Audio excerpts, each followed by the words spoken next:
मागच्या व्हिडिओ लेक्चरमध्ये आपण डिस्कस केलं होतं की different types of unit cell, कोणत्या कोणत्या टाइपचे युनिट सेल आहेत. पहिल्या त्यातला आपण बघितला होता simple unit cell, second body centred unit cell, third face centred unit cell आणि last one end centred unit cell. तर आता आपल्याला डिस्कस करायचं आहे number of particles in per unit cell. एका युनिट सेल मध्ये ऍक्च्युअल मध्ये किती नंबर ऑफ पार्टिकल्स असतात किंवा किती नंबर ऑफ स्पिअर्स असतात. तर पहिला आपण युनिट सेल बघणार आहोत सिंपल युनिट सेल. तर ह्या सिंपल युनिट सेल मध्ये लक्षात ठेवा आपण काय म्हटलं होतं की जे कन्स्टिट्यूएंट पार्टिकल्स आहेत, स्पिअर्स आहेत, ते कॉर्नर्स वरती फक्त प्रेझेंट असतात. लक्षात आलं. आता याच्यामध्ये जो तुमचा कॉर्नर्स वरती असलेला कन्स्टिट्यूएंट पार्टिकल्स आहे, बरोबर, तर हा किती युनिट सेल मध्ये डिवाइड असेल किंवा पार्टिसिपेट असेल किंवा कॉन्ट्रीब्युट असेल. जर या युनिट सेलचं आपण 3 डायमेन्शनल मध्ये स्ट्रक्चर्स ड्रॉ केलं तर आपल्याला या पद्धतीने ते स्ट्रक्चर्स दिसणार आहे सिंपल युनिट सेल मध्ये. लक्षात आलं. याच्यामध्ये लक्षात ठेवा की हा 1 युनिट सेल, हा सेकंड, हा थर्ड आणि हा फोर्थ, राईट.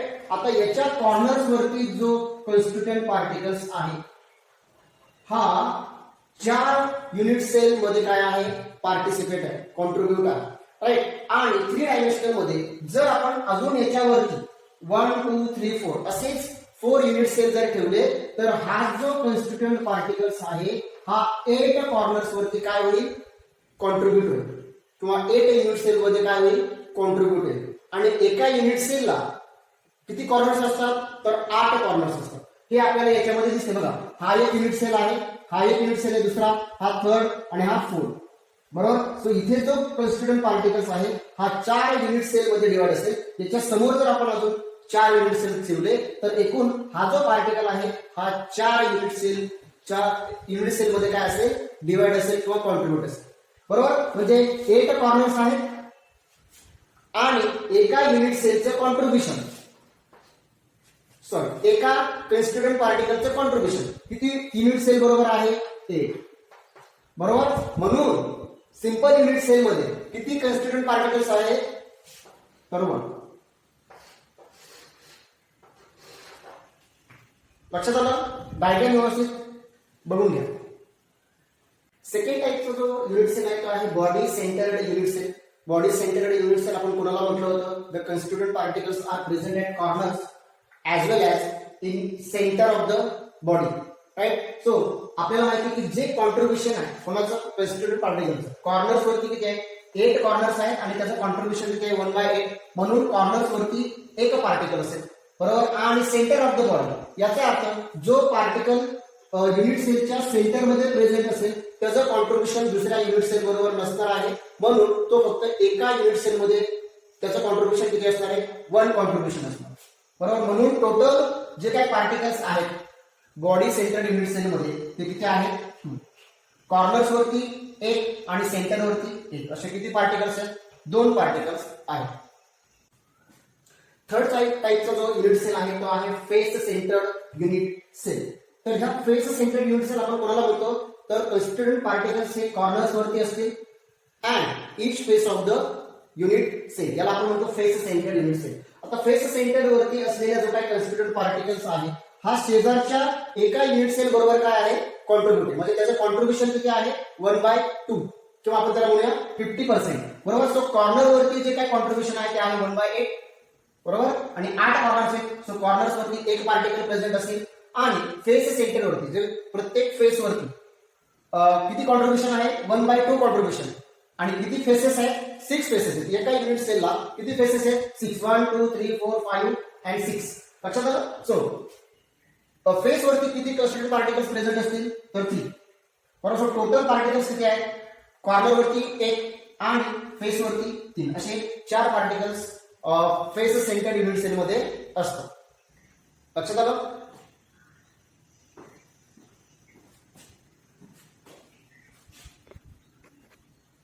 तर या टेबलद्वारे आपण कॉन्ट्रीब्युशन लक्षात घेऊया.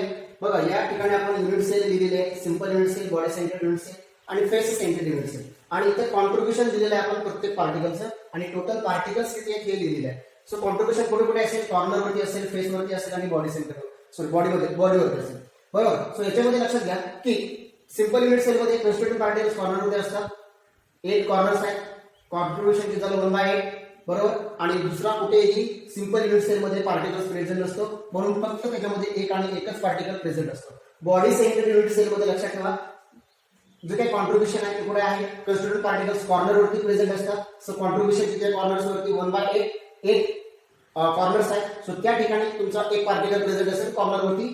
आणि सेंटर ऑफ द बॉडी मध्ये एक कॉन्स्टिट्यूएंट पार्टिकल्स असतो. So total 2 particles body centred मध्ये असतात. आणि थर्ड जो आहे तो आहे फेस सेंटर्ड युनिट सेल. याच्यामध्ये कॉर्नर्स वरती लक्षात ठेवा की कॉन्ट्रीब्युशन 1 असतं आणि फेस सेंटर्ड मध्ये लक्षात ठेवा की 6च्या 6 फेस वरती तुमचा कॉन्स्टिट्यूएंट पार्टिकल्स प्रेझेंट असतो आणि त्या ठिकाणी कॉन्ट्रीब्युशन किती असतं 1/2 बरोबर. सो टोटल जे पार्टिकल्स आहेत फेस सेंटर्ड मध्ये ते किती आहेत 4. आता आपण डिस्कस करणार आहोत packing efficiency and packing fraction of unit cell. तर लक्षात ठेवा की पॅकिंग इफिशियन्सी आणि पॅकिंग फ्रॅक्शन म्हणजे नेमकं काय आहे, तर की ज्या युनिट सेल मध्ये तुमचे जे कॉन्स्टिट्यूएंट पार्टिकल्स आहेत ते किती आपण म्हणूया की जास्त प्रमाणामध्ये काय आहे ऑक्युपाय आहे. लक्षात आलं. सो जेवढे जास्तीत जास्त कॉन्स्टिट्यूएंट पार्टिकल्स युनिट सेल मध्ये प्रेझेंट असतील तर तेवढे ते युनिट सेल्स काय असणार आहेत स्टेबल असणार आहेत बरोबर. आणि जेवढी त्यांच्यामध्ये एम्प्टी स्पेस शिल्लक राहील बरोबर तर तेवढा तो जो युनिट सेल आहे हा अनस्टेबिलिटीकडे काय होणार आहे जाणार. लक्षात आलं. सो आता आपण 1 बाय 1 डिस्कस करूया की नेमकी पॅकिंग फ्रॅक्शन आणि पॅकिंग इफिशियन्सी काय. सो पहिल्यांदा आपण डिस्कस करूया की पॅकिंग फ्रॅक्शन काय. लक्षात आलं. सो हे लक्षात ठेवा की हा एक रेशो आहे. सो पॅकिंग फ्रॅक्शन म्हणजे काय, it is the ratio of that is the total volume of unit cell, total volume of unit cell that occupied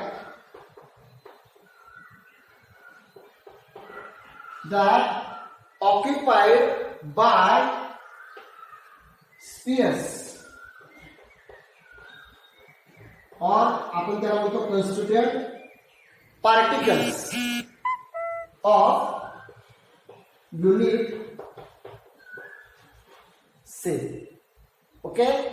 जे काय टोटल व्हॉल्यूम आहे कोणाचं युनिट सेल ते किती कॉन्स्टिट्यूएंट पार्टिकल्सने काय केलेलं आहे ऑक्युपाय केलेलं आहे त्याला आपण काय म्हणणार आहोत packing fraction. So it is the ratio of total volume of unit cell that occupied by the spheres or constituent particles of unit cell. याला आपण काय म्हणतोय पॅकिंग फ्रॅक्शन. म्हणजे डेफिनेशन आपण बघितलेले आहे तर त्याचं जे आपण म्हणूया काय की फॉर्म्युला आहे तो काय सांगता येईल तर लक्षात ठेवा packing fraction is equal to. So हा एक रेशो आपण सांगितला आहे. रेशो कोणाचा सांगितलेला आहे that is the ratio of volume of spheres बरोबर. सो इथे आपण काय म्हणताय व्हॉल्यूम ऑक्युपाइड बाय स्पीयर्स बरोबर divided by total volume of unit cell. लक्षात आलं. So volume occupied by spheres. So त्याच्यामध्ये किती स्पीयर्स आहेत तर त्याच्यानुसार त्याचा जो व्हॉल्यूम आहे आणि तो व्हॉल्यूम किती जागा घेतोय कोणाची युनिट सेल मध्ये त्याला आपण काय म्हणणार पॅकिंग फ्रॅक्शन राईट. सो प्रत्येक युनिट सेल मध्ये वेगवेगळे कॉन्स्टिट्यूएंट पार्टिकल्स आहेत. जर आपण सिंपल युनिट सेल बघितला SCC तर त्याच्यामध्ये 1 कॉन्स्टिट्यूएंट पार्टिकल्स आहेत बरोबर. बॉडी सेंटर जर आपण घेतला BCC तर त्याच्यामध्ये 2 कॉन्स्टिट्यूएंट पार्टिकल्स आहेत. आणि जर FCC आपण युनिट सेल घेतला तर त्याच्यामध्ये 4 कॉन्स्टिट्यूएंट पार्टिकल्स आहेत. सो इथे व्हॉल्यूम वेगवेगळा येणार का कारण the number of constituent particles are different in unit cell. Right. So त्याच्यामुळे इथे लक्षात घ्या की व्हॉल्यूम ऑक्युपाइड बाय स्पियर्स आपण म्हणतोय तो व्हॉल्यूम कोणाचा असणार आहे, वन स्पियरचा. किती, वन स्पियर. राईट. म्हणून इथे जो आपला जो पॅकिंग फ्रॅक्शनचा जो आपण म्हणूया फॉर्म्युला आहे तो थोडासा बदलतोय. सो इथे आपल्याला काय घ्यावं लागेल, झेड. झेड म्हणजे काय, that is the number of constituent particles are present in unit cell. लक्षात आलं. ओके. आता नेक्स्ट आपण बघूया की पॅकिंग इफिशियन्सी आहे. सो ही सुद्धा काय आहे, दॅट इज पॅकिंग फ्रॅक्शन सारखेच आहे, परंतु हा फक्त आपण कशामध्ये सांगतोय, पर्सेंटेज मध्ये सांगतो. बरोबर. सो याला आपण काय म्हणूया, fraction or percentage of the total space occupied by the spheres. बरोबर. जो काही युनिट सेल आहे तर त्या युनिट सेलचा आपण व्हॉल्यूम जर 100 कन्सिडर केला, 100 म्हणजे आपण पर्सेंटेज म्हणतो, तर त्या 100 पैकी किती पर्सेंटेजने त्याची जागा स्पेअर्सने ऑक्युपाय केलेली आहे त्याला आपण काय म्हणतो, पॅकिंग इफिशियन्सी. लक्षात आलं. किंवा फ्रॅक्शन म्हणल्यानंतर त्याचे जो टोटल व्हॉल्यूम आहे तो आपण किती कन्सिडर करतो, 1. आउट ऑफ 1 तर स्पियर्सने किती जागा ऑक्युपाय केलेली आहे. बरोबर. त्याला आपण काय म्हणणार, पॅकिंग इफिशियन्सी. सो इथे formula, packing efficiency is equal to volume occupied by particles divide by total volume of unit cell into 100. बघा पर्सेंटेज मध्ये इथे आपण फाइंड आउट. लक्षात आलं. इथे जे व्हॉल्यूम ऑक्युपाइड बाय पार्टिकल्स आहे किंवा स्पियर्स आहे तर तिथे आपल्याला काय घ्यावं लागेल, इथे झेड घ्यावं लागेल.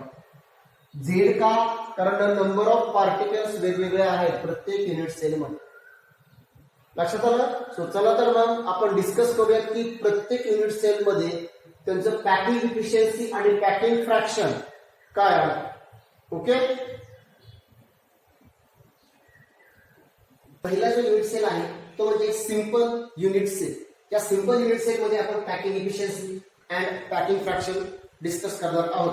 तर याच्यामध्ये आपल्याला कोणत्या कोणत्या गोष्टी माहिती पाहिजे, एक डायग्राम. त्यानंतर याच्यामध्ये लक्षात ठेवा की दोन कन्स्टिट्यूएंट पार्टिकल्स मध्ये जे शेजारी शेजारी पार्टिकल्स आहेत त्यांच्यामध्ये असलेला जो डिस्टन्स आहे तो आहे a. त्याला आपण म्हणतो edge length. So edge length काय आहे, a. Right. So volume of unit cell, या युनिट सेलचा व्हॉल्यूम काय आहे, a क्यूब आहे. सो व्हॉल्यूम आपण कसा काढतो, length into breadth into height. So याच्यामध्ये सगळ्या बाजू कशा आहेत, सारख्या आहेत, म्हणून आपण एक क्यूब घेतलेला. लक्षात आलं. त्यानंतर व्हॉल्यूम ऑफ स्फिअर, जर तुम्ही हार्ड स्फिअर आपण बघितला तर त्याचा व्हॉल्यूम किती असतो, 4/3 पाय आर क्यूब. राईट. त्यानंतर number of particles per unit cell. जर सिंपल युनिट सेल वर आपण बघितला तर याच्यामध्ये फक्त एकच कन्स्टिट्यूएंट पार्टिकल्स आहेत. राईट. आणि त्यानंतर relation between A and R. A म्हणजे एज लेंथ आणि आर म्हणजे रेडियस ऑफ स्फिअर. तर आपण डिस्कस केलेलं आहे की याच्यामध्ये एज लेंथ आणि आर मधलं रिलेशन काय आहे, ए इज इक्वल टू काय आहे, 2r. सो आपल्याला फॉर्म्युला माहिती आहे पॅकिंग फ्रॅक्शनचा, Z into volume of sphere divide by volume of unit cell.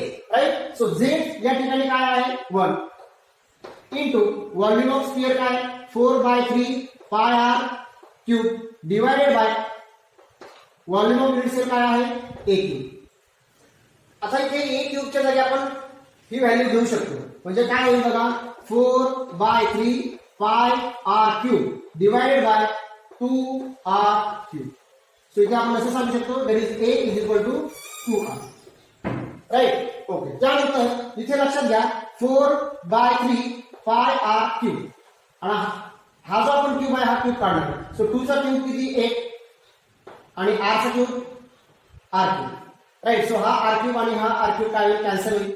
Right. So इथे काय होईल, इकडे लक्ष द्या, that is packing fraction is equal to 4/3. Right. आणि इथे काय आहे, पाय, आणि इथे डिवाइड मध्ये काय आहे, 8 into 8.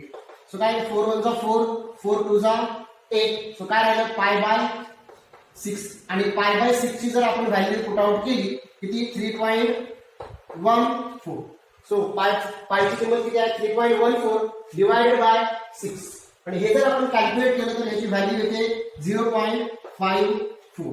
That is packing fraction किती आहे तुमचं, 0.54. आणि जर आपल्याला पॅकिंग इफिशियन्सी काढायची असेल तर ह्या पॅकिंग फ्रॅक्शनला फक्त मल्टिप्लाय किती करायचे, 100. सो इथे किती येणार आहे, नॉट 54 सॉरी 52. 52. सो इथे किती झालं 52%.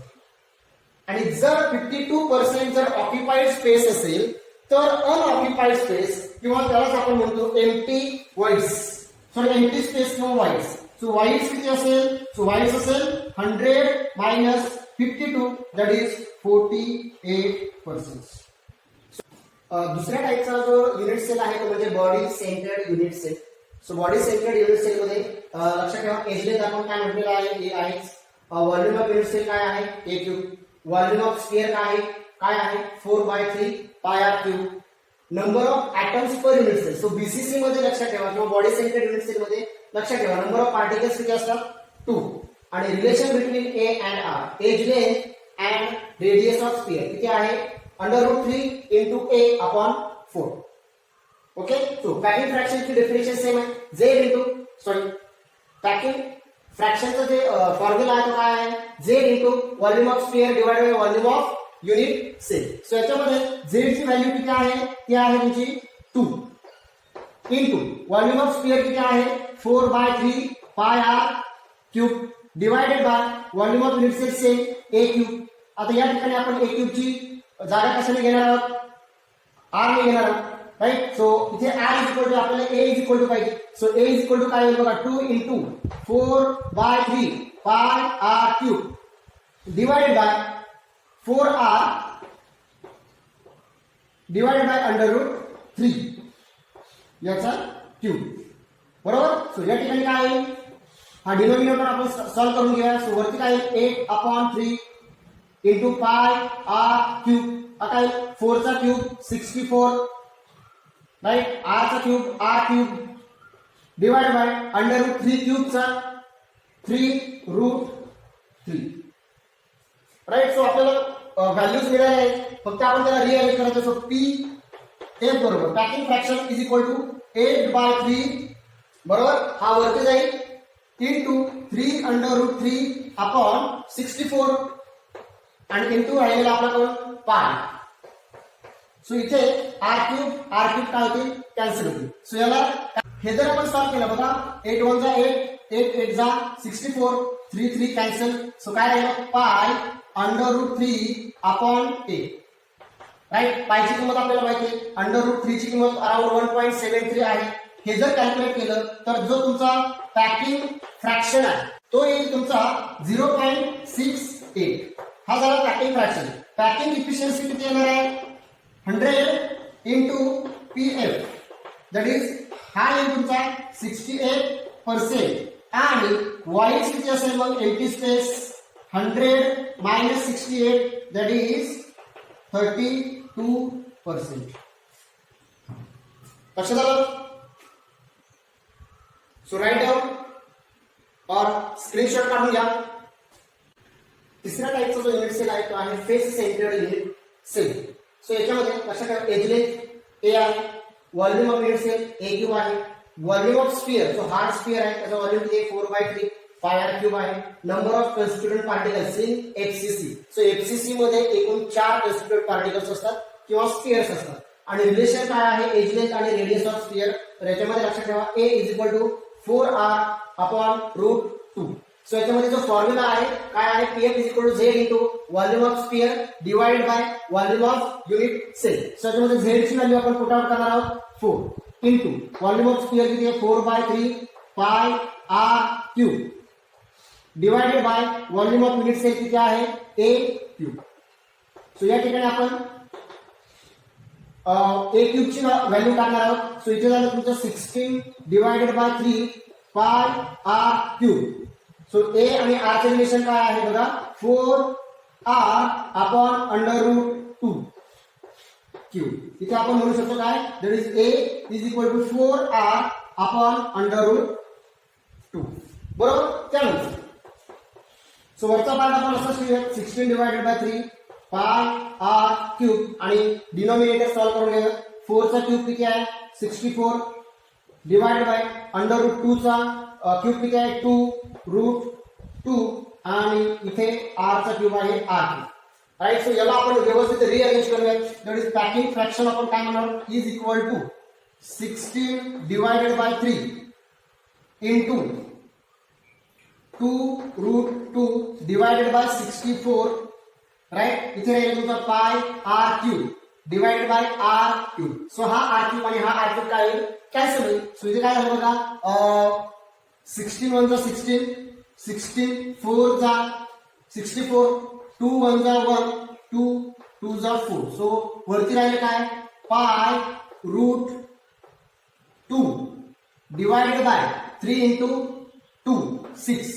आणि हे जर आपण कॅल्क्युलेट केलं तर याचं आन्सर येणार आहे 0.74. हे झालं तुमचं काय, पॅकिंग फ्रॅक्शन. आणि जर याच्यामध्ये पॅकिंग इफिशियन्सी आपण कॅल्क्युलेट केली तर ती येणार आहे पॅकिंग फ्रॅक्शन इंटू 100, बरोबर. सो पॅकिंग फ्रॅक्शन किती, 0.74 इंटू 100. सो याची व्हॅल्यू किती येणार आहे, 74%, राईट. मग व्हॉइड्स किती शिल्लक आहे, एम्प्टी व्हॉइड, एम्प्टी स्पेस किती आहे, 100 minus 74 is equal to 26%.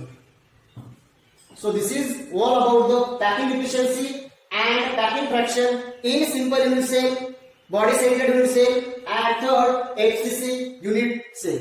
Packing efficiency आणि पॅकिंग फ्रॅक्शन जर आपल्याला टेबलद्वारे जर समजून घ्यायचं असेल तर आपण या पद्धतीने मांडणी करू शकतो. तर इकडे आपण युनिट सेल मांडलेले आहेत, simple unit cell, body centred unit cell आणि फेस सेंटर्ड युनिट सेल. त्यानंतर नंबर ऑफ पार्टिकल्स, त्यानंतर रिलेशन बिटवीन ए अँड आपल्याला लक्षात राहावं यासाठी. त्यानंतर पॅकिंग फ्रॅक्शन आणि पॅकिंग इफिशियन्सी. तर याच्यामध्ये लक्षात ठेवा, सिंपल युनिट सेल मध्ये कॉन्स्टिट्यूएंट पार्टिकल्स किती असतात, 1. रिलेशन काय आहे, A is equal to 2r.